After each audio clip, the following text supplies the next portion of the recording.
3 হচ্ছে, আপনারা জানেন যে আমাদের ব্রাহ্মণবাড়িয়া 2 আসনের জাতীয় সংসদ সদস্য ব্যারিস্টার রুমিন ফারহানা অভিযোগ করেছেন, গত 1.5 বছরে একের পর এক মুক্তিযুদ্ধের স্থাপনা ভাঙচুর করা হয়েছে।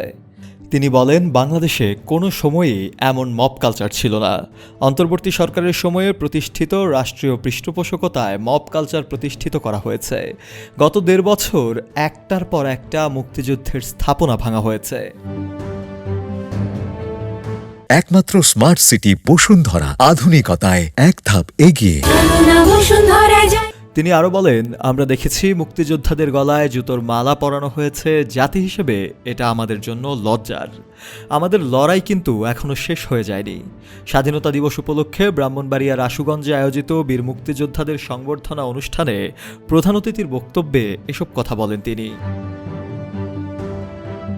রুমিন ফারহানা বলেন, স্বাধীনতা সংগ্রামের ঘোষণাপত্রে ছিল সাম্য, মানবিক মর্যাদা ও সামাজিক ন্যায় বিচারের কথা।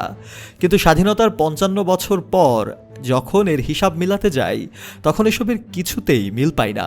তার বক্তব্যে তিনি স্বাধীনতার মূল চেতনা বাস্তবায়নের ঘাটতির বিষয়টিও তুলে ধরেছেন। তিনি আরও যুক্ত করে বলেন, 24-এর আন্দোলনে আমি মাঠ থেকে লড়েছি।